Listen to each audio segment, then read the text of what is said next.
हरे राम हरे राम राम राम हरे हरे हरे राम हरे राम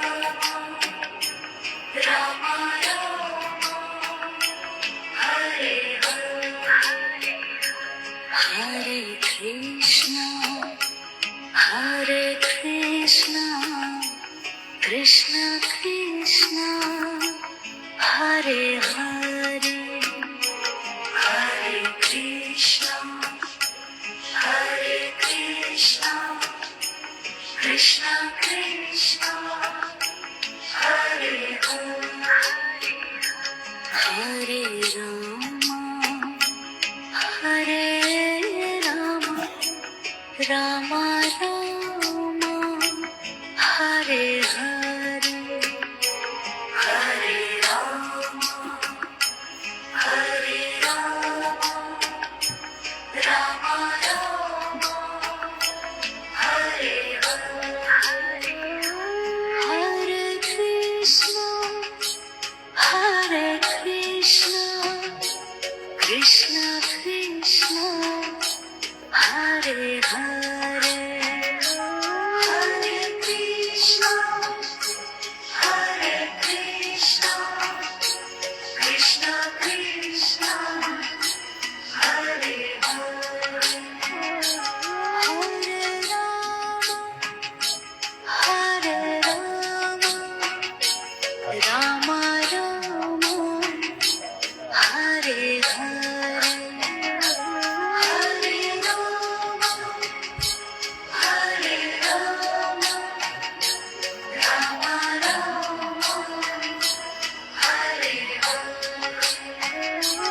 हरे कृष्ण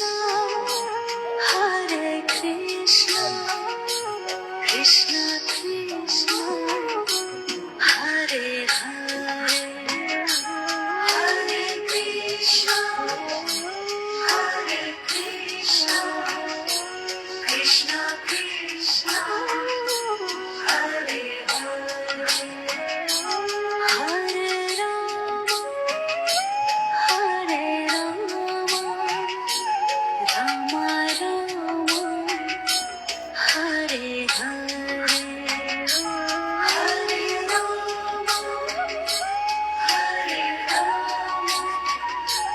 राम राम हरे हरे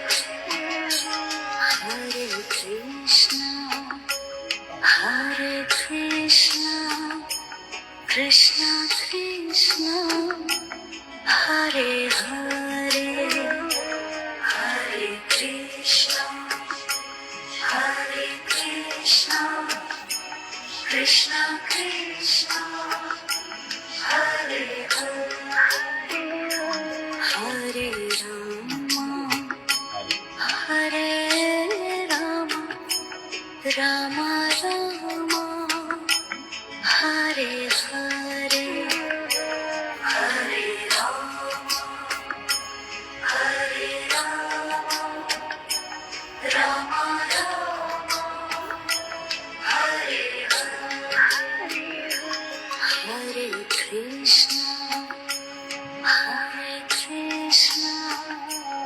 कृष्ण कृष्ण हरे हरे हरे कृष्ण कृष्ण कृष्ण हरे हरे हरे राम राम राम हरे हरे हरे राम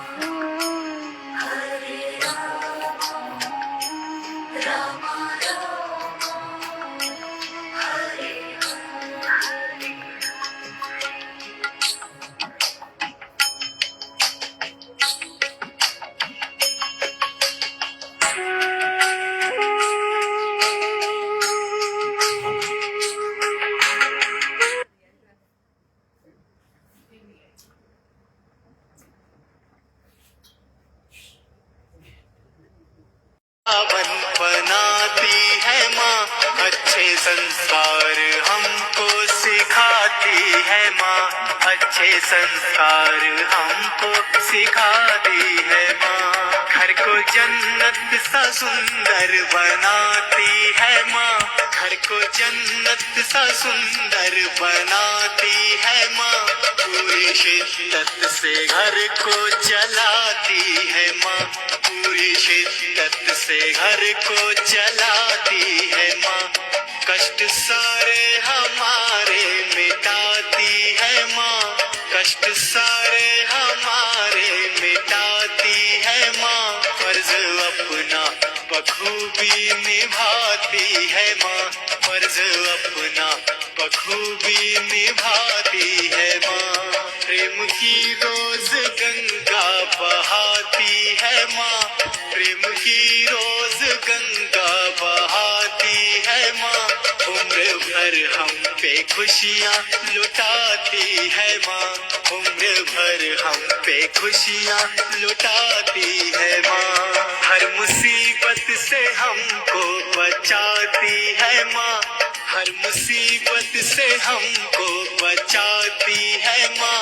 हमको मंजिल का रास्ता दिखाती है माँ, हमको मंजिल का रास्ता दिखाती है माँ। घर को मंदिर सा पावन बनाती है माँ, घर को मंदिर सा पावन बनाती है माँ। अच्छे संस्कार हमको सिखाती है माँ, अच्छे संस्कार हमको सिखाती है माँ, अच्छे संस्कार हमको सिखाती है माँ।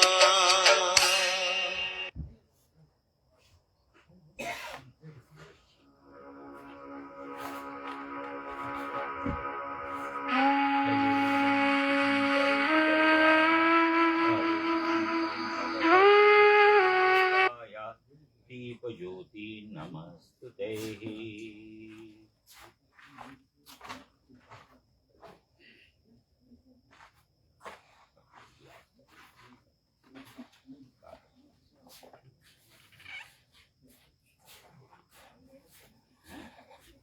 अब डाला जल को छिद।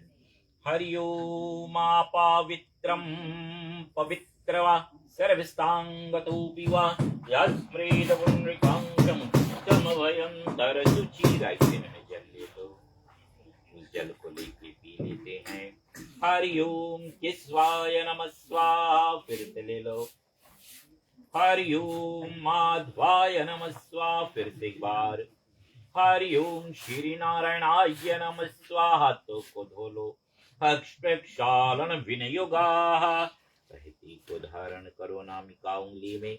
हरिओम पावित्रम पवित्र धारणम, बाएं हाथ में जल लेकर दाहिने हाथ नामिका उंगली से अंगों को पवित्र कीजिएगा। मुख में ओम, वांग में आसे अस्तु, नाक में नशोर में प्राणस्तु, आंख में अक्षनूर में चतुरस्तु, कान में कर्णोर में श्रोतमस्तु, बाहुर में फलमस्तु, पैरों में ओजोर में उजवस्तु, हृदय में शांतिरस्तु, पर छोड़ अरिष्टानि मंगानि तनुस तनवा में सहसंतु।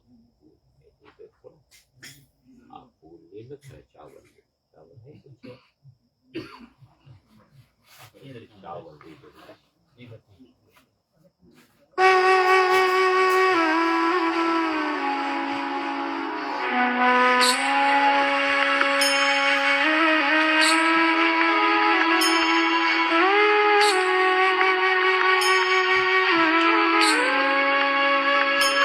Hare Krishna, Hare Krishna, Krishna Krishna, Hare Hare. विष्णुर्दुःखार्ते द्वारा कल्पे वगस्मन्वन्तु सावन्तता में कलिते कलितं करुणे भरतखण्डे विजयदीपे मुखमासे पार्वात्रै वाक्यै अमुखनामत्सः, अपने नाम लीजिएगा। अमुख नाम प्रेत प्रतर्थ स्वर्गात्मा, मुख नाम धारावती नाम स्थिरत्वनिवर्ते, गीता पाठ श्रवणं च माहं करिष्यते। आगे रखो। चावल फिर से ले लो अपने हाथों में। चलते हैं सभी देवी देवताओं से प्रार्थना करेंगे। हरि ओम। गुरुर्ब्रह्मा गुरुर्विष्णु गुरुर्देवो महेश्वरा गुरुर्साक्षात् परब्रह्म तस्मै श्री गुरुवे नमः। ओम वक्रतुंड महाकाय सूर्यकोटि संप्रभा निर्विघ्नं कुरु मे देवा सर्वे कार्येषु सर्वदा। सरस्वती नमस्तुभ्यं वरदे कामरूपिणी विद्यारंभं करिष्यामि सिद्धिर्भवतु मे सदा। मां सरस्वती नमो नमः। हरि ओम। शांताकारंगे भुजगशयनंगे पद्मनाभं सुरेश्वरं विश्वधारं गगनशदर्शनं मेघवर्णं शुभांगं लक्ष्मीकान्तं कमलनयनं योगिवृद्यानगम्यं वन्दे विष्णुभवैहरणं सर्वलौकिकनाथनं। हरि ओम। वन्दे देवो उमापति सुरगुरु वन्दे जगते कारणं वन्दे पन्नगभूषणं मृगधर वन्दे पशुनापतं वन्दे सूर्यशिखरवाहिनं वन्दे मुकुन्दं प्रियमे बन्धभक्तजनाशया च वरदय वन्दे शिवशङ्करम्। ओम वसुदेवसुतं देवं कंसचाणूरमर्दनं देवकी परमानन्दं श्रीकृष्णं वन्दे जगते गुरु। बोलिए हृदय प्रचंद्र भगवान की। आगे भगवान के आगे चंदन लेंगे, चंदन के टीका भगवान जी को तुलसी माला। हरि ओम। श्रीखंड चंदनम दिव्यगंधाम सुमनोहरम विलेपणं सुरश्रेष्ठः चंदनं प्रतिगृहीताम्।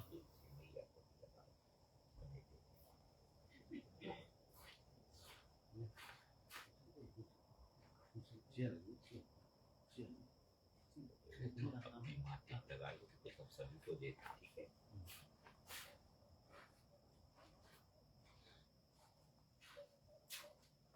ठीक है।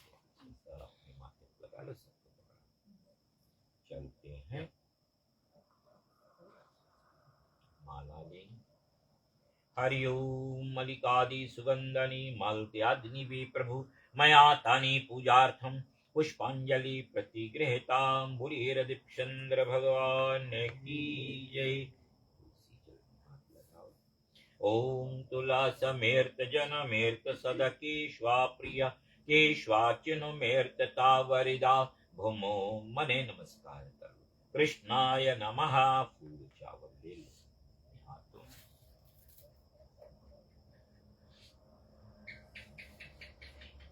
उपस्थित आदरणीय देवियों माताओं सज्जनों, सबको अपना प्रणाम भेंट करते हुए आज से हम लोग रोज शाम स्वर्ग आत्मा के निमित्त गीता के पाठ कहेंगे, सुनेंगे। सब कोई मिलकर के भगवान से प्रार्थना करेंगे कि परम पिता परमात्मा इसका पुण्य जो हमें मिलेगा, उस पुण्य को हम लोग उस महान आत्मा के प्रति दान करेंगे। भगवान उस पुण्य से उस स्वर्ग आत्मा को सुख शांति और सद्गति मिले।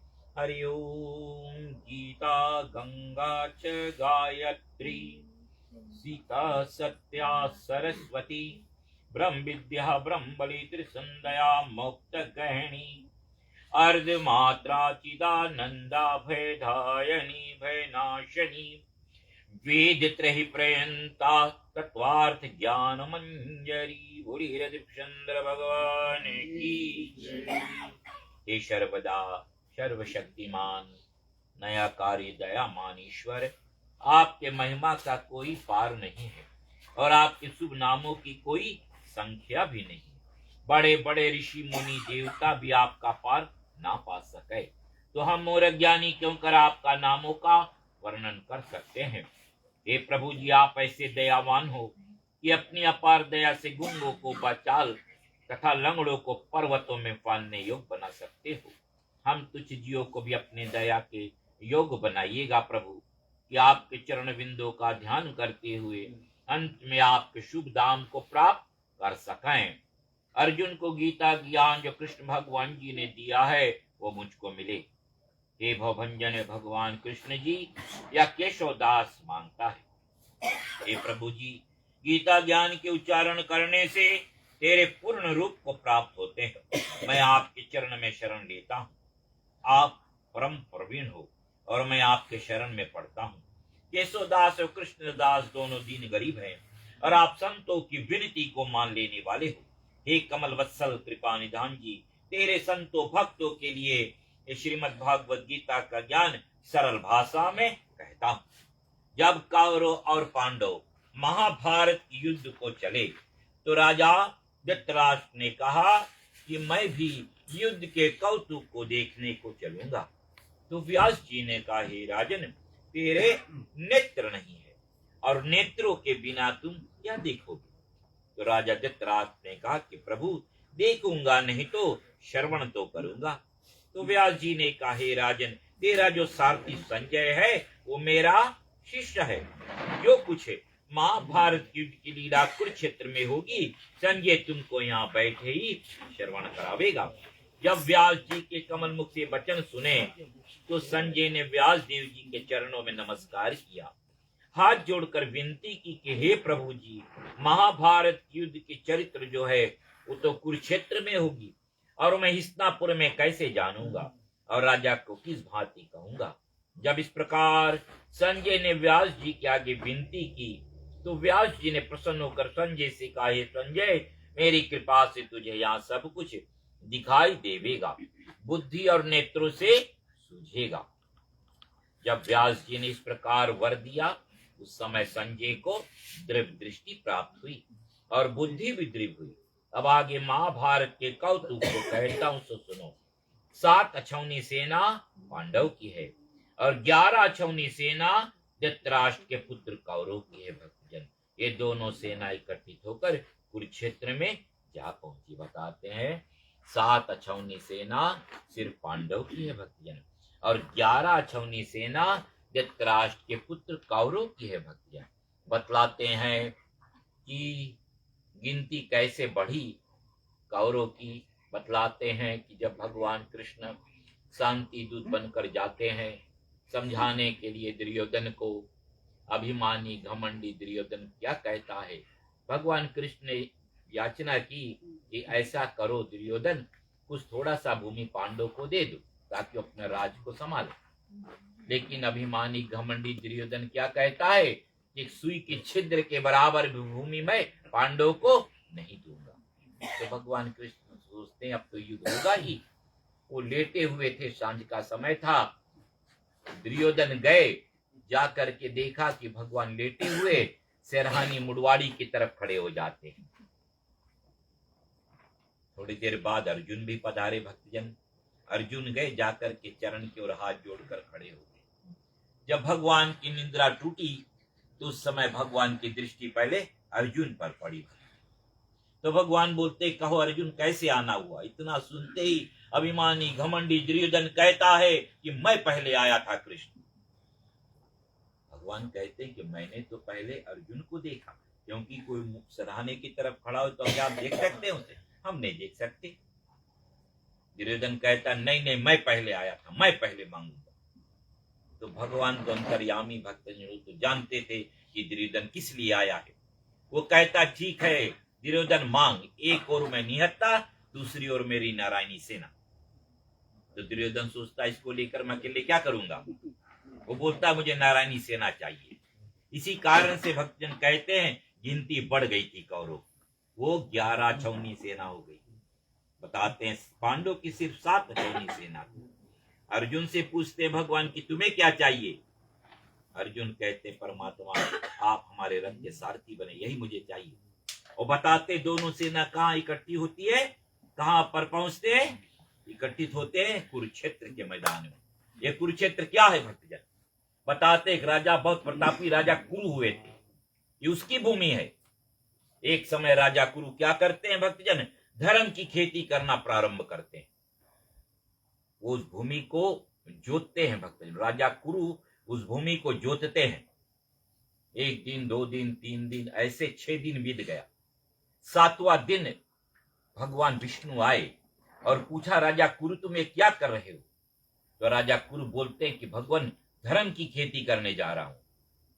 तो भगवान विष्णु बोलते हैं कि धर्म की खेती तो तुम करने जा रहे हो, बीज कहाँ है, बिया कहाँ है तुम्हारे पास? राजा कुरु मुस्कुरा कर कहते हैं कि भगवान बीज मेरे पास है। तो भगवान कहते ठीक, वो बीज मुझे दे दो, मैं बो देता हूं। उस समय बीज के रूप में राजा कुरु ने क्या दिया था भक्तजन, अपना शरीर। भगवान विष्णु ने चक्र से उसके शरीर के टुकड़े टुकड़े कर करके भक्तजन उसी भूमि की इर्द गिर्द गाड़ दी थी। इसी कारण से उस भूमि का नाम कुरुक्षेत्र पड़ता है भक्तजन। बतलाते दोनों कहाँ पहुंचते, कुरुक्षेत्र के मैदान में पहुंचते। राजा धृतराज संजय से पूछते हैं कि हे संजय, धर्म के क्षेत्र जो कुरुक्षेत्र कहा गया है, वहां मेरे और पांडव के पुत्र ने क्या किया, तो मुझसे कहो। राजा के वचन सुनकर संजय बोला, हे राजन, तेरे पुत्र दुर्योधन ने पांडव की सेना को देखकर अपने गुरुदेव द्रोणाचार्य के निकट जा करके विनती की। कहते, देखो आचार्य, पांडव की सेना पंक्ति कैसी भली भांति बनी है। द्रुपद के बुद्धिष्ट दुमन जो तेरा शिष्य है, कैसा बुद्धिमान है, जिन्होंने पांडव की सेना की पंक्ति कैसी भली भांति बनाई है। जो पांडव की सेना मुख्य योद्धा है, उनके नाम दुर्योधन द्रोणाचार्य को सुनाता है। उन सेना में गदाधारी भीमसेन, धनुषधारी अर्जुन, राजा विराट, राजा द्रुपद, बतलाते हैं सुभद्रा के पुत्र अभिमन्यु, द्रौपदी के 5 पुत्र, सभी ये महारथी हैं। अब दुर्योधन अपनी सेना के मुख्य योद्धा बल और नाम सुनाता है। हे आचार्य जी, मेरे सेना के मुख्य योद्धा ब्राह्मणों में श्री द्रोणाचार्य, उनके नाम सुनो। प्रथम तो आप भीष्म, कर्ण, अश्वत्थामा, जयप्रद आदि से लेकर और भी योद्धा हैं, जिन्होंने मेरे निमित्त अपने जीवन को त्याग दिया है। युद्ध करने में बड़े चतुर हैं। हमारी 11 अछौनी सेना है और पांडव की 7 अछौनी सेना है। हमारी सेना अधिकारी रक्षक करता भीष्म है, पांडव की सेना अधिकारी रक्षक करता भीमसेन है। अब दुर्योधन अपनी सेना से कहने लगे, जितने तुम हमारी सेना के लोग हो, तो सभी भीष्म की रक्षा करने वाले हो। जितने शस्त्राणे का मार्ग है, उन सब मार्गों में भीष्म की रक्षा करोगे। बताते हैं, दुर्योधन के मुख से भीष्म आदि योद्धाओं के वचन को सुनकर उसमें प्रसन्न करने के लिए कारों में जो वृद्ध भीष्म पितामह हैं, उन्होंने प्रथम सिंह की तरह गरज कर अपना प्रतापवान शंख बजाया। सेना ने अनेक प्रकार के बाजे एक साथ बजाए। बताते हैं, अब पांडव की सेना ने जो बाजे बजाए उन्हें कहते हैं। प्रथम तो जिस रथ पर श्री कृष्ण भगवान जी विराजमान है, वो बड़े रथ, सारी सामग्री जो है वो कंचन के रत्नों से जड़ित है। जैसे वर्षा ऋतु में मेघ गरजता है, ऐसे ही रथ के पहियों की आवाज है। ऐसा सुंदर रथ है। अब घोड़ों की शोभा कहता हूँ, जैसे गौ का दूध होता है, वैसा उनका सुंदर रंग है। जैसे कार्तिक का फूल व कमल होता है, ऐसे सुंदर घोड़ों का मुख है। बहुत सुंदर है गर्दन जिनके। ऐसे सुंदर रथ पर स्वरूपानंद कंद श्री कृष्ण भगवान जी विराजमान है और योद्धा के स्थान पर अर्जुन भक्त विराजमान है। उन्होंने भी अपने अपने दिव्य शंख बजाए। प्रथम श्री कृष्ण भगवान ने पंचजन नामक शंख बजाया, देवदत्त नामक शंख अर्जुन ने बजाया, पांडव नामक शंख भीमसेन ने बजाया। बताते हैं, अनंत विजय नामक शंख कुंती के पुत्र राजा युधिष्ठिर ने बजाया। बताते हैं, उन शंखों का बड़ा भयंकर शब्द हुआ। बताते हैं कि जब उन्होंने भी अर्थात उन शंखों के शब्दों को सुन करके धृतराष्ट्र के पुत्रों का हृदय कांप उठा। धरती और आकाश शब्दों से भर गई। इसके उपरांत धृतराष्ट्र के पुत्र की सेना अर्जुन ने देखी। जब दोनों ओर से शस्त्र चलने लगे, अपने धनुष के सिर को ऊपर उठा करके अर्जुन श्री कृष्ण भगवान से बोले, हे अविनाशी पुरुष, मेरा रथ दोनों सेनाओं के बीच में ले जाकर खड़ा करो, तो मैं देखूं कि हमारे साथ युद्ध करने को कौन कौन आए हैं। प्राण और धन को त्याग कर जो आए हैं उनको मैं देखूंगा। संजय राजा धृतराष्ट्र कहते, हे राजन, श्री कृष्ण भगवान से अर्जुन ने जब ये वचन कहे तो भक्त वत्सल गोविंद ने घोड़ों को हाँक कर अर्जुन के रथ दोनों सेनाओं के बीच में ले जाकर खड़ा किया। बताते हैं भीष्म, द्रोणाचार्य की दाई बाई और भी योद्धा थे। कृष्ण भगवान बोले, हे अर्जुन, तेरा रथ मैंने कौरव की सेना के सन्मुख खड़ा किया, इसको देखो। तब अर्जुन ने कौरव की सेना में बहुत से योद्धा देखे भक्तजन, उसमें पितामह देखे, गुरु देखे, मामा देखे, पुत्र पुत्र सखा ससुर और मित्र देखे। इन दोनों सेनाओं में अपने कुटुंबियों को देखकर अर्जुन को बहुत दया उपजी। तब अर्जुन दुख के साथ कृष्ण भगवान से बोले कि हे कृष्ण, इन सेना में मैंने अपने भाई बंधु कुटुंबियों को देखे, जो योद्धा रण में आए हैं, इनको देखकर मेरा शरीर बहुत दुख पाता है। मेरा मुख सूख गया है, मेरी देह कांप रही है और सब शरीर में पसीना आ गया है। मेरे रोम खड़े हो गए हैं और गांडीव धनुष मेरे हाथों से गिर रहा है। त्वचा जल रही है, मैं खड़ा भी नहीं रह सकता और मैं इसमें था मेरे मन में भ्रम पड़ गया है। हे केशव, मैं शकुन भी बहुत बुरे देखता हूँ, ऐसा निमित्त नहीं देखता कि विपरीत युद्ध करूं। इस युद्ध में भाइयों को मारने से मैं अपना कल्याण भी नहीं देखता। हे कृष्ण, मैं अपना जय भी नहीं चाहता, ना मुझे राज की इच्छा है ना सुख की। हे गोविंद, वो राज किस काम के, राज के भोग किस काम के, जिसके सुख के निमित्त कुटुंबियों लोगों को मारकर जो राज मिले, वो सभी कुटुंबियों के योद्धा लोग एकत्रित हुए हैं। हे भगवान, प्राण और धन को त्याग कर युद्ध के निमित्त खड़े हैं, सो कौन कौन है? गुरु हैं, पितामह हैं, पुत्र ता ससुर पुत्र साले और संबंधी हैं। इनको मारने से मुझको इच्छा नहीं, इन पर मुझे बहुत दया आती है। अर्जुन कहते हैं कि इनको देखकर मुझे बहुत दया आती है। ये धरती के धारण करने वाले भगवान, मैं इनको मार कर त्रिलोक का राज पाऊं तो भी नहीं मारूंगा। भगवान बोलते हैं अर्जुन कि तीनों लोगों का राज भी दोगे तो भी नहीं मारूंगा, भूमि की राज की बात ही क्या है। धृतराष्ट्र के पुत्रों को मारने से हमारा कल्याण नहीं प्रभु, किंतु इनके विपरीत हो, इनको मारने से मुझे बड़ा पाप लगेगा।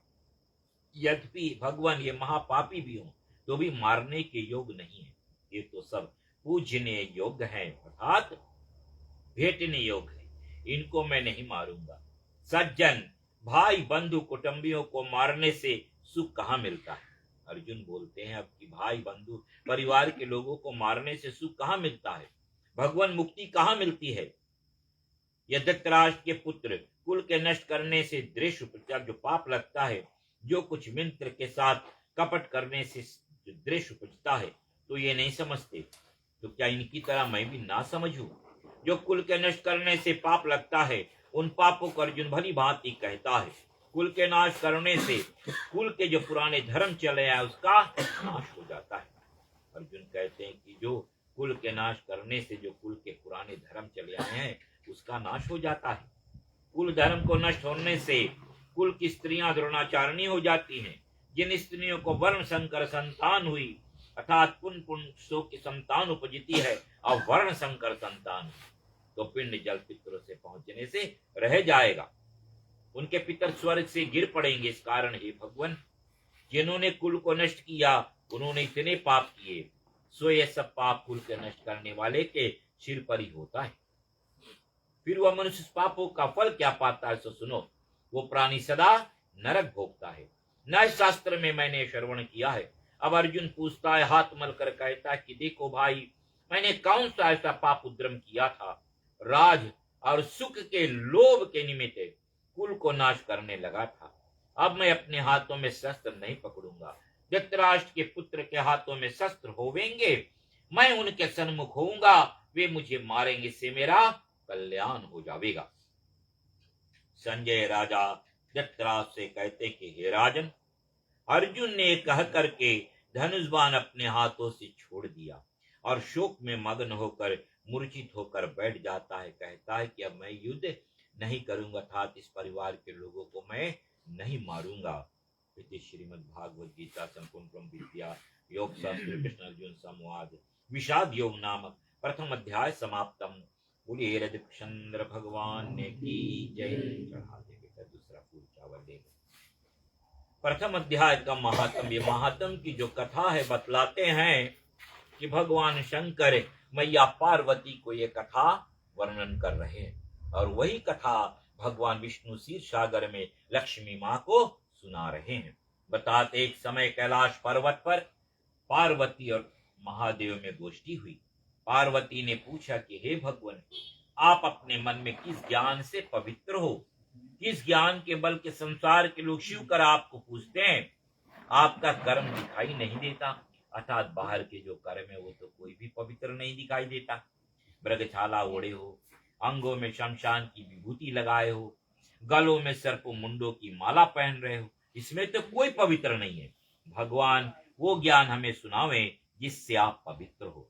तब श्री महादेव जी ने उत्तर दिया कि हे प्रिय सुनो, जिस गीता के ज्ञान को मैं मन में धारण करता हूँ उससे मैं पवित्र हूँ। श्रीमद् भागवत गीता कितना पवित्र ग्रंथ है, याद रखिए बात। कहते हैं कि जिस गीता के ज्ञान को मैं मन में धारण करता हूँ इससे मैं पवित्र हूँ। इस ज्ञान से मुझे बाहर के कर्म नहीं व्यापते। तो पार्वती ने कहा हे भगवान, जिस ज्ञान की आप स्तुति करते हो उस ज्ञान को सुनकर कोई कृतार्थ हुआ है? महादेव जी उत्तर देते, इस ज्ञान को सुनकर बहुत जीव कृतार्थ हुए, आगे भी होंगे। एक पुरानी कथा सुनाता हूं तो सुन। एक समय पाताल लोक में शेषनाग के शैया पर श्री नारायण जी नेत्र बंद कर आनंद में मगन थे। उस समय भगवान के चरण दबाती हुई लक्ष्मी जी ने पूछा कि हे भगवान, निंद्रा और आलस उन पुरुषों को व्यापता है जो तामसी है, फिर आप तो तीनों गुणों से परे हो। नारायण जी कहते हैं कि हे लक्ष्मी, मुझे निंद्रा आलस नहीं व्यापता। एक शब्द रूपी जो श्रीमद् भागवत गीता है, इसके ज्ञान को मैं हृदय में धारण करता हूँ और उसके आनंद में मैं मग्न रहता हूँ। इसके 5 अध्याय मेरा मुख है, 5 अध्याय मेरी भुजाएं हैं, 5 अध्याय मेरा हृदय और मन है, 15 हो गया। 16वां अध्याय मेरा उदर है, 17वां अध्याय मेरी जांघें हैं, 18वां अध्याय मेरी नाड़ियां और अक्षर है। जो रोम है अर्थात अक्षर रूपी शब्द रूपी जो ज्ञान है, इसके अर्थ को मैं हृदय में विचारता हूँ और बहुत आनंद पाता हूँ। लक्ष्मी जी ने कहा कि हे भगवान, जो श्रीमद् भागवत गीता का ऐसा ज्ञान है, इसको सुनकर कोई जीव कृतार्थ हुआ है? नारायण जी कहते हैं कि हे लक्ष्मी सुनो, शूद्र वर्ण का एक प्राणी था, वो चंडालों का कर्म करता था, तेल लवंग का व्यापार करता था। उसने एक बकरी पाली। एक दिन वो बकरी चराने के लिए वन में गया, वहां वृक्ष के पत्ते तोड़ने लगा। वहां एक सर्प रहता था, उसने उसे डस लिया, वो तुरंत मर गया। मरकर वो प्राणी बहुत से नरक भोगे, फिर बैल की योनि पाई। उस बैल को एक भिक्षुक भिखारी ने मोल ले लिया।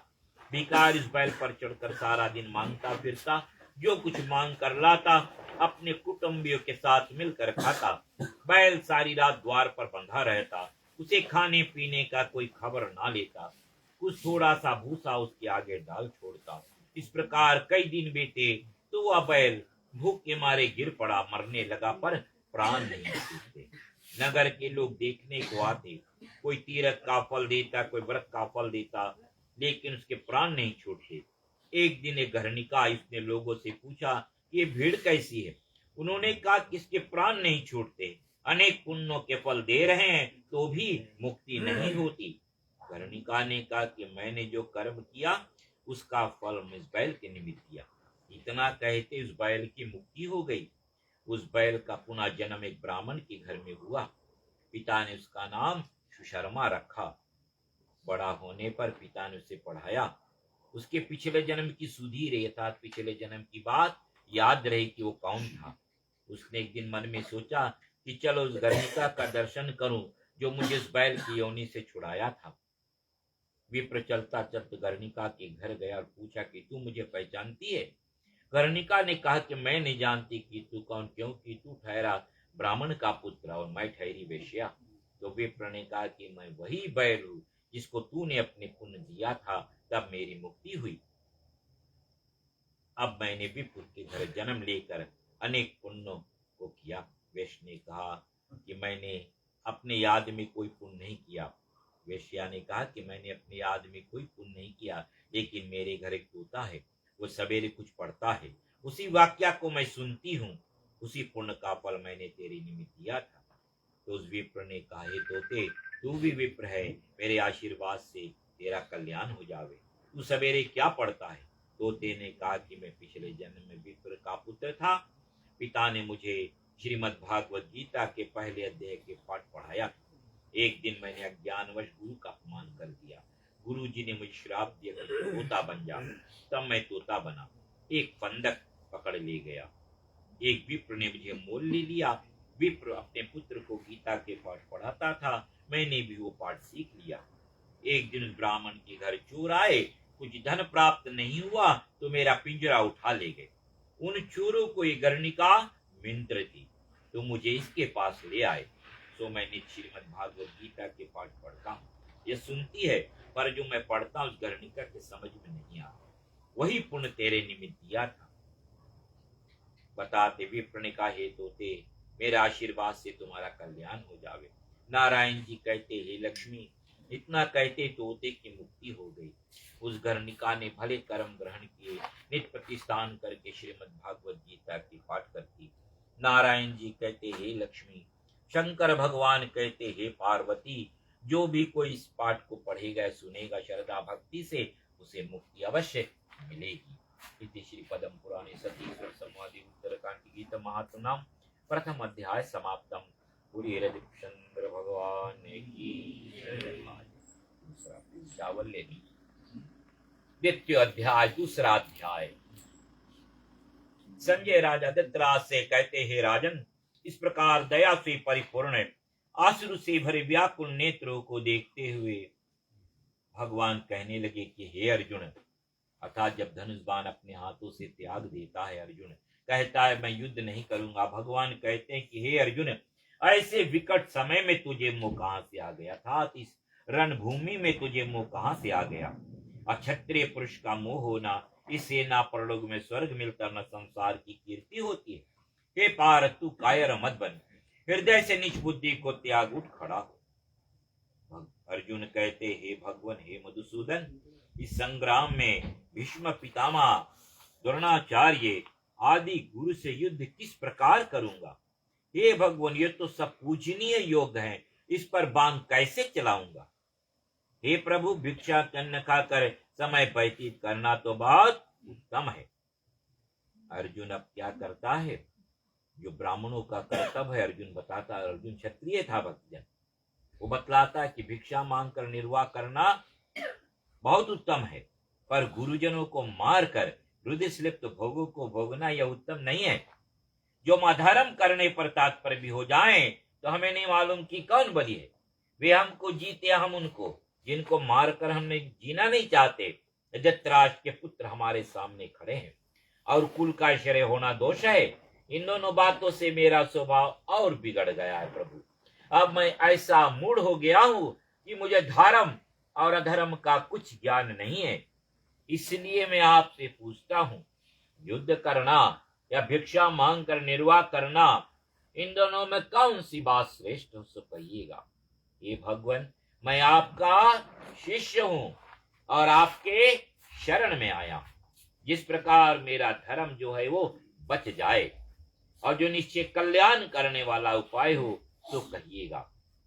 हे प्रभु जी, संपूर्ण पृथ्वी का राज पाऊं, देवलोक में स्वर्ग, उसका अधिपति भी बन जाऊं, तो मुझे कोई ऐसा उपाय नहीं सूझता जो इंद्रियों के दुख देने वाला मेरा शोक जो है वो दूर हो जावे।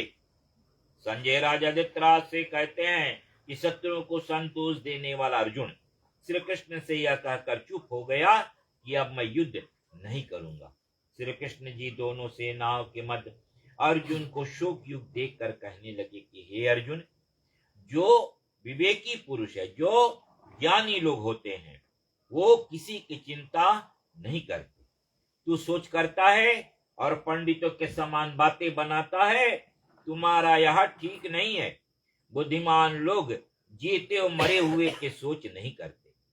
भगवान कहते हैं ना, जो ज्ञानी लोग होते हैं ना, वो किसी की चिंता नहीं करते, सोच नहीं करते भक्तजन। लेकिन हम मानव, हमारी जो बुद्धि है, इस कली काल में हम लोग एक दूसरे से जुड़े हुए भक्त।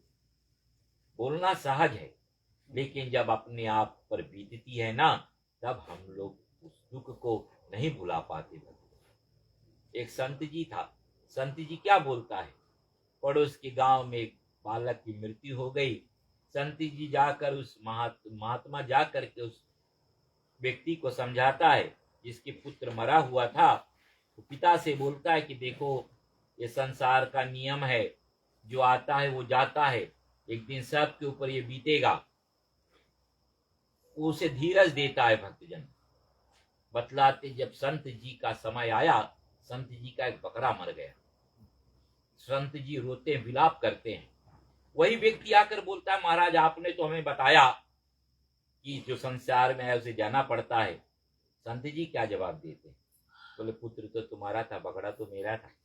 तो कहने का तात्पर्य भक्त, जिस पर बीतती है ना, वही उस दुख को जानता है भक्त। बोलना बहुत सहज है, हम लोग इस कली काल में बोल देते हैं, लेकिन जिसका कोई खास चला जाता है ना, वो बहुत दुख मानता है भक्तजन।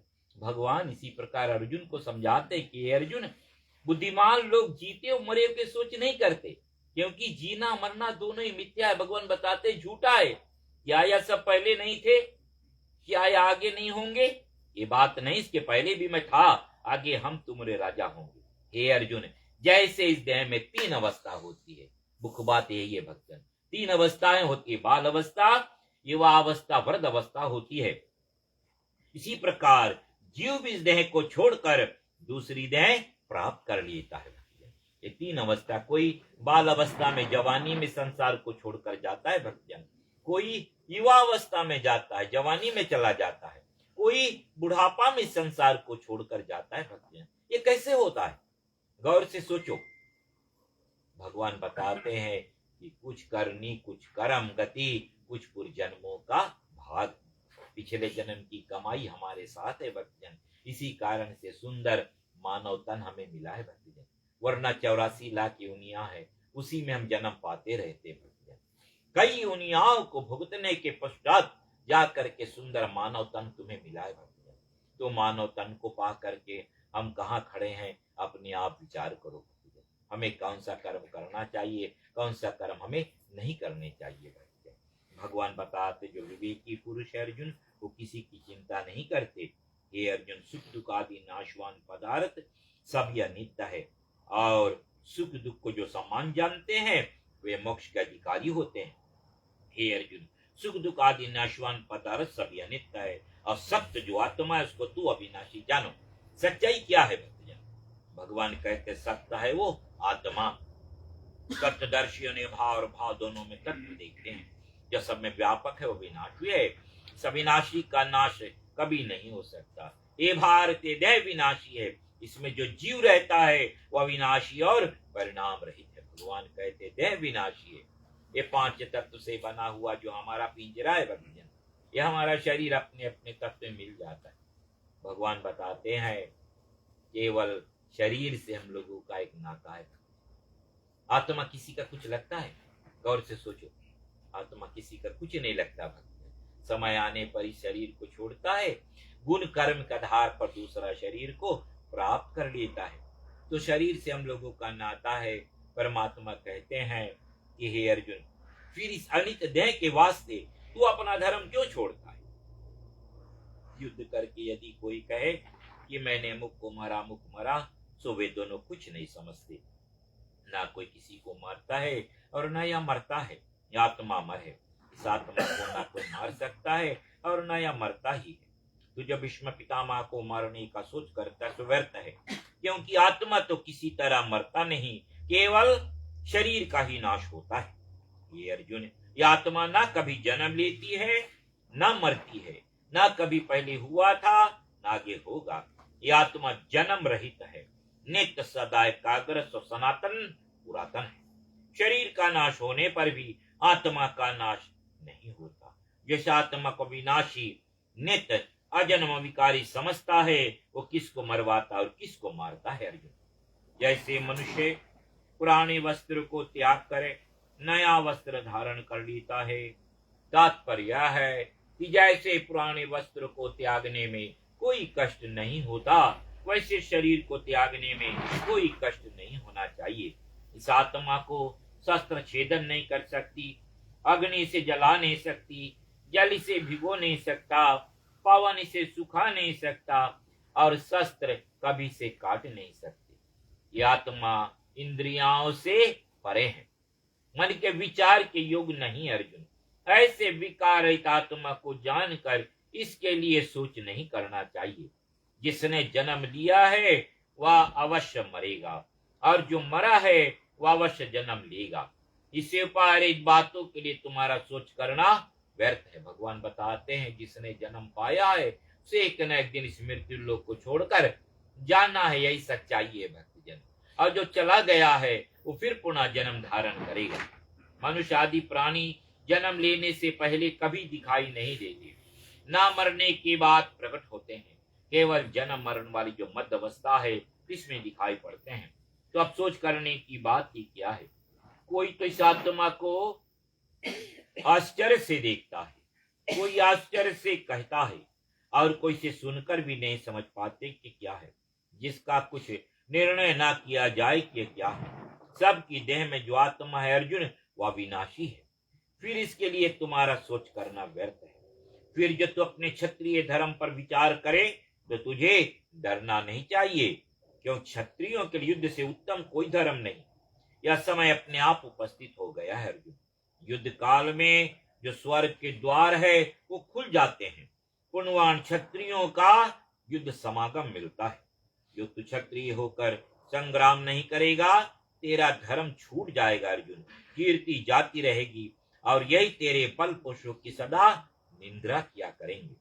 तो इस संग्राम में मारा जाएगा तो सीधे स्वर्ग को जाएगा, जीतेगा तो पृथ्वी का राज भोगेगा।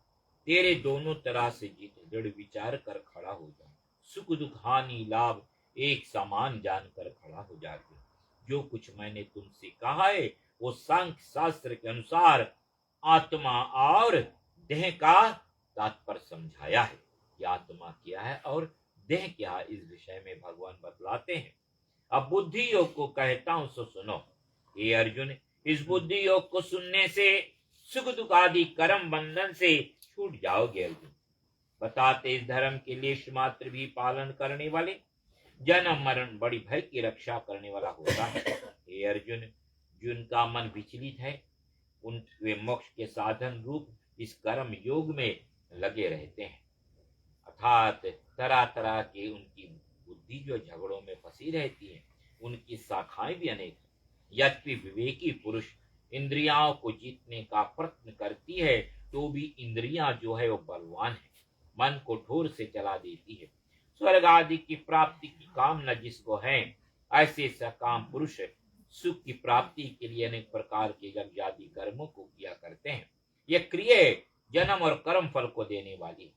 भोग और ऐश्वर्य में जिसके चित हर गए उनका मन निश्चलात्मा बुद्धि में स्थिर नहीं होता। और वही प्राणी ये तीन गुण सत रज और तम, इन तीन गुण में वे फंस जाते हैं। भक्तजन भगवान कहते हैं भोग और ऐश्वर्य में जिसका चित हर गए। कहते हैं कि हम मानव इस माया में आकर के ऐसे फंसे हैं कि उसमें से हम निकल नहीं पाते। भक्तजन हम क्या करते हैं, हम कौड़ी कौड़ी जोड़ते हैं। भक्तजन आज 99, दूसरे रोज 199, ये 99 का चक्र खत्म नहीं होता है। हम चाहे कितनों भी बोले भक्तजन, सब कोई धन चाहते भक्तजन, लेकिन माया जो है बहुत प्रबल है, सबको अपने में फंसा देती है। भक्तजन बताते हैं कि ऐसे एक सेठ जी था। सेठ जी क्या करता, जब 200 रुपया हो जाता उसके पास तो क्या करता, वो अपने आंगन में झंडा गाड़ देता। ऐसे ढेर 200 रुपये हो गए, उसके आंगन झंडा से भर गए, अनेक झंडे गड़ गए उसके आंगन में। तो लोग देखते तो जान जाते। बताते एक दिन क्या होता है, नारद जी उसी रास्ते से आए। नारद जी आए, दूर से खड़े होकर देखते हैं इतने सारे झंडे गड़े हुए हैं। तो नारद जी सोचते ये तो बहुत भक्त है, चलो ऐसे सज्जन का तो दर्शन करना चाहिए जिसके आंगन में सारे इतने सारे झंडे गड़े। नारद जी जाते हैं भक्तजन। जब उसके घर के नजदीक पहुंचते हैं, नौकरों ने जा करके बताया सेठ जी को कि नारद जी आए। बतलाते भक्तजन वो सेठ जी जो थे वो धनवान थे, हट्टे कट्टे थे, किसी चीज की कमी नहीं थी वो इसके पास। वो आस्ते आस्ते आ करके नारद जी के सन्मुख खड़े हुए। जब नारद जी के सन्मुख आकर खड़े हुए तो नारद जी बोलते हैं कि भैया आप तो बहुत भक्त हो, आपके आंगन में कितने सारे झंडे गड़े हुए हैं। सेठ जी क्या जवाब देते हैं, नहीं नहीं महाराज, बात यह है कि जितने झंडे तुम देखते हो उतने 200 रुपये मेरे पास है। अरे नारद जी बोलते हैं मैं तो इसको भक्त समझा था, ये तो बड़ा लोभी प्राणी निकला। नारद जी ने क्या किया भक्तजन, अपने झोले के अंदर से एक सुई निकाली, निकाल करके सेठ जी के दाहिने हाथ में रख दिया और बताया ठीक है सेठ जी, जब बैकुंठ आना तो इसको अपने साथ लेते आना। अब सुई दिए नारद जी तो चले गए, लेकिन सेठ जी के समझ में कुछ आया नहीं। सेठ जी आस्ते आस्ते उस सुई को ले करके अपने सन्मुख पत्नी के सन्मुख जाकर खड़े हुए और कहा कि देखो ये सुई नारद जी ने दिया है और बताया है जब बैकुंठ आना तो लेकर आना। तब उसके पत्नी ने उसको डांट कर कहा, अजी वो ये तुम कैसे ले जाओगे, तुम्हारा शरीर तो यही रह जाएगा।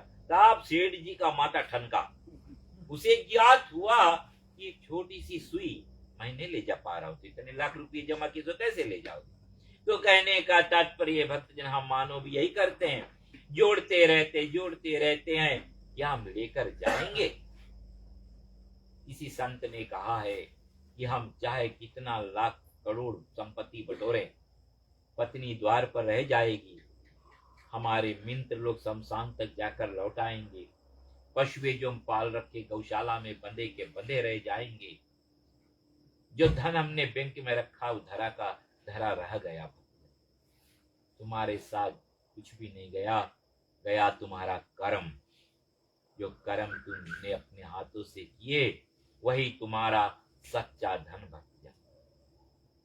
बतलाते हैं ज्यादा संपत्ति भी नहीं अच्छी होती, ज्यादा संपत्ति होती है तो क्या होता है, परिवार में कलेश होता है, झगड़ा लड़ाई होता है। वही संपत्ति कम रहेगी, कोई कष्ट नहीं होगा भक्तजन, याद रखना ये बात। जैसे दीन दुखी आज मानो कितने लखपति होकर के आज कितने कष्ट काट रहे हैं, हम देख रहे हैं अपने आंखों से। अगर कम रहेगा तो कोई झंझट नहीं होगी। परमात्मा कहते हैं इसी प्रकार के, हे अर्जुन तुम इन तीनों गुणों को छोड़, सत्य रज और तम, जो निर्विकार आत्मा को ये तीन गुण बांधती है भक्तजन, सतोगुण रजोगुण और तमोगुण। ये तीन गुण जो है भगवान कहते तुम इन तीनों गुणों को छोड़ सुख दुख हानि लाभ एक समान जानकर खड़े हो जाओ। जैसे तालाब सरोवर आदि पानी से भरा हुआ रहता है, मनुष्य अपने प्रयोजन भर जल ले लेता है, इसी प्रकार ब्रह्मवक्ता संपूर्ण वेदों में से अपने प्रयोजन भर ज्ञान ले लेते हैं। कर्म में तेरा अधिकार है, हार जीत समान भाव से देखो, दोनों ही समानता योग है अर्जुन। भगवान कहते हैं कि हे अर्जुन, जो पंडित जन बुद्धि योग युक्त है वे कर्म फल को त्याग कर जन्म आदि बंधन से छूटकर निश्चय परम पद को वे प्राप्त होते हैं। भगवान कहते हैं कि हे अर्जुन, जो जब तेरी बुद्धि इस महास्वरूप सुख दुख से पार होकर आनंद शुद्ध हो जाएगी तो विरक्त हो जाएगा। अनेक विष्णु से तेरी बुद्धि जब स्थिर हो गई है, जब मेरे वचनों में स्थिर हो जाएंगे तो योग पावेगा। अर्जुन पूछते हैं कि हे केशव, उन पुरुषों के लक्षण वर्णन करें, वे किस तरह बोलते हैं, बैठते हैं, चलते हैं, फिरते, सो कहिए। भगवान बोले, हे अर्जुन, जिसकी कामना किसी बात पर नहीं उठती, अपनी आत्मा में पाकर जो संतुष्ट है, वह निश्चल बुद्धि वाला पुरुष कहलाता है। हे अर्जुन, भगवान बतलाते रोग भय क्रोध जिसके पास नहीं आते वही निश्चल बुद्धि वाला पुरुष कहलाता है। काम क्रोध और लोभ जिनके पास नहीं है, भगवान कहते हैं कि वही निश्चल बुद्धि वाला पुरुष कहलाता है। जिसका मन विचलित है उनकी शाखाएं भी अनेक है अर्जुन। भगवान कहते हैं कि जैसे कछुआ अपने सब अंगों को समेट लेता है। इसी तरह मनुष्य अपनी इंद्रियों को जो वश में समेट लेता है, उसकी बुद्धि निश्चल रहती है। कहते निश्चल बुद्धि वाले के पुरुष से परमात्मा के दर्शन से विश्वासना भी दूर हो जाता है। यह इंद्रियां बड़ी प्रबल और लोभ कारक है अर्जुन। यत्न करते करते ज्ञानी पुरुषों का मन भी ठोर पूर्वक हर लेती है। इंद्रियों के वशीभूत किए बिना मन में चिंता लगा रहता है। चिंता करने से मनुष्यों में आसक्ति उत्पन्न हो जाती है। आसक्ति उत्पन्न होने से अर्जुन मनुष्यों में कामना होने लगता है। कामना से मनुष्यों में फिर क्रोध होता है। क्रोध से मोह होता है और मोह से जो बुद्धि भ्रम में पड़ जाती है। बुद्धि के नष्ट होने पर प्राणियों का स्वयं नाश हो जाता है। वह पुरुष जिसने अपने मन को अपने वश में कर लिया, वही शांति को प्राप्त करता है। शांति को प्राप्त होने पर पुरुषों के जो दुख है वो मिट जाता है। जिस पुरुषों ने अपनी इंद्रियों के वश में नहीं किया, उसकी बुद्धि स्थिर नहीं होती, आत्मा का ध्यान का अधिकारी नहीं हो सकता। फिर ध्यान रहित को शांति नहीं, और बिन शांति कभी भी परमात्मा का सुख नहीं मिल सकता। अर्जुन, मन विश्व के भोगने वाला इंद्रियों के पीछे लगा फिरता है और फिर वो बुद्धि को खींच कर ऐसे ले आता है अर्जुन, जैसे जल में वायु नाव को घुमाती है। इसलिए हे अर्जुन, जिसे समुद्र में पूर्ण रीति से जल भरा हुआ रहता है, जैसे बहुत से नदी नाले का जल चारों ओर से आकर गिरता है, परंतु तो भी वह अचल रहता, प्रतिष्ठित रहता है, अपनी मर्यादा का उल्लंघन कभी नहीं करता। भक्तजन भगवान बतलाते हैं, छोटी छोटी नदियों का जल बह करके कहाँ आता है? समुद्र की ओर दौड़ती जाती है। समुद्र में वो जल चला जाता है। भक्तजन, समुद्र उस जल को अपने में मिला लेता है, उसे कभी तिरस्कार नहीं करता। तो भगवान कहते जैसे समुद्र में पूर्ण रीति से जल भरा हुआ रहता है, बहुत से नदी नाले का जल चारों ओर से आकर गिरता है, परंतु तो भी वह अचल रहता, प्रतिष्ठित रहता है, अपनी मर्यादा का उल्लंघन कभी नहीं करता। इसी तरह विवेकी पुरुषों में भी सब कामना लीन होती है और शांति जो है वो बनी रहती है, परंतु कामना की इच्छा करने वाले को शांति नहीं मिलती। जो पुरुष समस्त कामनाओं को छोड़ निस्वार्थ होकर विचरता है, ममता तथा अहंकार को जो छोड़ देता है, वही शांति को प्राप्त करता है। अर्जुन, हे अर्जुन, या मैंने तुझसे ब्रह्म ज्ञान को कहा है। इस ब्रह्म ज्ञान को पा करके फिर माया मोह में नहीं मोह जाता और अंत समय जो क्षण भर भी ब्रह्म ज्ञान में स्थिर हो जाता है अर्जुन, वह मोक्ष पद को प्राप्त कर लेता है। श्रीमद् भागवत गीता संपूर्ण ब्रह्म विद्या योग शास्त्र कृष्ण अर्जुन संवाद सांख्य योग नामक द्वितीय अध्याय संपूर्णम। पूरी चंद्र भगवान ने की। दूसरे अध्याय के महात्म को भी हम लोग सुन लेंगे। नारायण जी कहते हैं कि दक्षिण देश में इंद्रपुर नामक एक नगर था। उसमें एक विष्णु शर्मा नामक एक ब्राह्मण रहता था। वह वेद शास्त्र को जानने वाला और बड़ा सदाचारी था। जो कोई साधु महात्मा ब्राह्मण के घर आता, अतिथि सत्कार करता और धर्म के विषय में प्रश्न किया करता था। एक दिन उसके द्वार पर विचरते एक ब्रह्मचारी आया। ब्राह्मण ने उसकी बहुत सेवा की। विनय पूर्वक कहा, हे महात्मन, मुझे आप ब्रह्म ज्ञान पाने का उपदेश करो, जिससे मेरा कल्याण हो जाए। ब्रह्मचारी ने कहा कि हे ब्रह्मज्ञानी, आपने अच्छा प्रश्न किया। इसका उत्तर श्रीमद् भागवत गीता के दूसरे अध्याय में मैं तुमसे कहता हूँ। इसको जानने से तुम्हारा कल्याण हो जाएगा। विष्णु शर्मा ने कहा कि हे ब्रह्मचारी जी, इस दूसरे अध्याय को सुनकर पहले कोई मुक्त हुआ वो वृतांत सुनावे। ब्रह्मचारी बोला कि मैं एक पुरातन कथा सुनाता हूँ। एक वन में जहां मैं तप कर रहा था, वहां एक अबलिया नामक चरवाहा प्रतिदिन बकरियों को चराने आया करता था। एक दिन मैं भजन कर रहा था, थोड़ी दूर पर सिंह शेर बैठा था और पास ही मृगों का झुंड किलोल कर रहा था। उसी समय बलिया बकरियों को चराने के लिए मेरे कुटिया के निकट आया। वहां सिंह को बैठा देखकर वो सोचने लगा कि मृगे के बच्चों को सिंह पकड़कर क्यों नहीं खाता। इतना सोचकर वो डर से चीखने लगा। मेरी समाधि खुली देखकर उसने पुकारा। जब मेरी दृष्टि उस पर पड़ी, उस समय वो कांप रहा था। पास आने के लिए मैंने कहा। पहले उन्होंने आने की इच्छा प्रकट नहीं की, परंतु मेरे उत्साह दिलाने पर मेरे पास आया और प्रणाम करके कहा, हे महात्मन, यह सिंह इस हिरणे के बच्चों को पकड़कर क्यों नहीं खाता? मैंने उससे कहा कि अहिंसा व्रत का फल है। जो मनुष्य अहिंसा व्रत को पालन करता है उसके पास आने वाले हिंसक जीव भी बैर भाव को छोड़ देते हैं।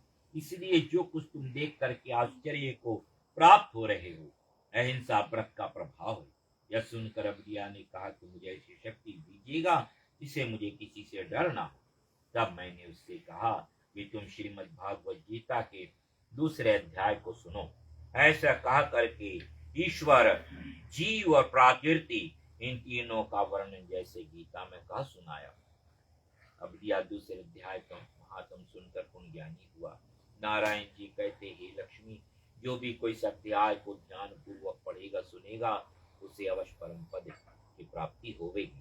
इति सतीश्वर समाधि उत्तरकांड गीता महात्म नाम द्वितीय अध्याय समाप्तम। पूरी चंद्र भगवान की जय। चढ़ा देते हैं।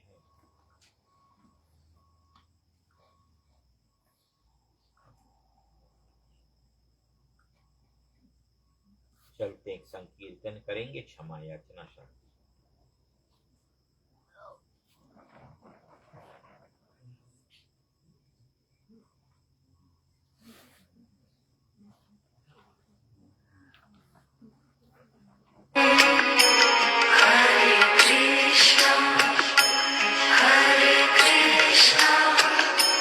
Krishna Krishna, Hare Hare, Hare Rama, Hare Rama, Rama Rama. Govind Hari Murari, Shri Krishna Govind Hari Murari, हे नाथ नारायण वासुदेवा, हे नाथ नारायण वासुदेवा।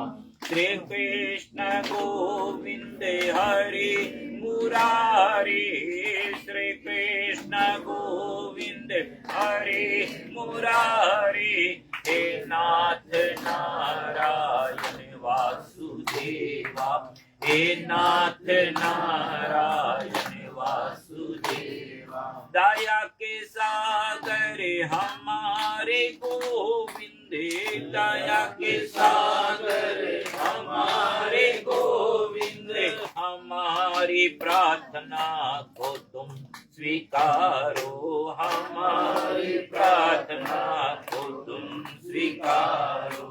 श्री कृष्ण गोविंद हरे मुरारी, श्री कृष्ण गोविंद हरे मुरारी, हे नाथ नारायण वासुदेवा, हे नाथ नारायण वासुदेवा। गोविंद हमारी ये प्रार्थना है, गोविंद हमारी ये प्रार्थना है। भोले ना हम नाम कभी तुम्हारी, भोले ना हम नाम कभी तुम्हारी। श्री कृष्ण गोविंद हरे मुरारी, श्री कृष्ण गोविंद हरे मुरारी, हे नाथ नारायण वासुदेवा, हे नाथ नारायण वासुदेवा। शरण में आए हमें स्वीकारो, शरण में आए हमें स्वीकारो। हमें संभालो, हमें बचा लो, हमें संभालो, हमें बचा लो। श्री कृष्ण गोविंद हरे मुरारी, श्री कृष्ण गोविंद हरे मुरारी, हे नाथ नारायण वासुदेवा, हे नाथ नारायण वासुदेवा, हे नाथ नारायण वासुदेवा, हे नाथ नारायण वासुदेवा। चंद्र भगवान की जय। हाथ जोड़कर सब परिवार मिलकर के भगवान से प्रार्थना करेंगे कि हे परम पिता परमात्मन, इसका जो पुण्य हमें मिला है प्रभु, इस पुण्य को हम लोग उसे महान आत्मा के प्रति दान कर रहे हैं भगवान। इस पुण्य से स्वर्ग आत्मा को सुख मिले भगवान, शांति मिले भगवान, और सदगति मिले। ऐसी छोटी सी विनती, सभी लोग थोड़े देर मौन धारण करके करें।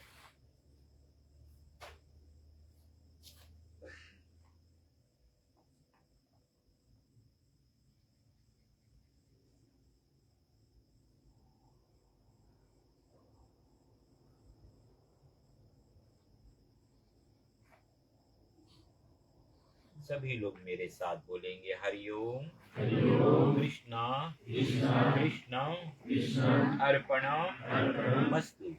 हरिओम कृष्णा कृष्णा अर्पणम मस्तु। हरिओम कृष्णा कृष्णा अर्पणम मस्तु। बोलिए चंद्र भगवान की ओम। मंत्रहीनम क्रियाहीनम भक्तिहीनं जनार्दनं यजिन्तमया देवं परिपूर्णं तदस्तमहम् आवाहं न जानामि विसर्जनं पूजाच्च न जानामि शरणं परमेश्वरम् असतमा सद्गमया तमसोमा ज्योतिर्गमया मृत्युर्मामृतं गमयं ॐ दव शान्ति अन्तरिक्ष गुं शान्ति पृथ्वी शान्तिरापा शान्तिरोषधय शान्ति वनस्पतय शान्ति विश्वदेव शान्ति ब्रह्म शान्ति सर्वगं शान्तिरेव शान्ति क्षमा शान्तिरेधि।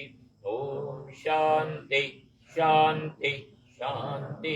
जो भाई बहन फूल चढ़ाना चाहे आके बारी बारी चढ़ा सकते हैं। सभी को फिर पुनः एक बार शासन से धन्यवाद दे रहा हूँ। आप अपने बहन समय निकाल करके आए, सबको कोटि कोटि धन्यवाद है। हमारे भैया जी जो वीडियो बना रहे हैं उनको भी हम धन्यवाद दे रहे हैं। जो देश विदेश में लोग देख रहे हैं भैया जी, आपको भी बहुत बहुत धन्यवाद है। हरे हरे हरे राम हरे Ram Ram Ram Hare Hare Hare Krishna Krishna Krishna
Krishna Krishna Hare Hare Hare Rama Hare Rama Rama Rama Hare Hare Hare Rama Hare Rama Rama Rama Hare Hare Hare Krishna Krishna Krishna Hare Hare Hare Krishna Krishna Krishna Hare Hare Hare Rama Hare Rama Rama Rama Hare Hare Hare Rama Hare Rama Rama Rama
Hare Krishna Krishna Krishna Hare Hare Hare Krishna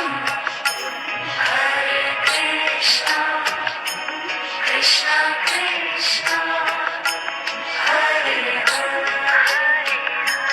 Hare Hare Rama Hare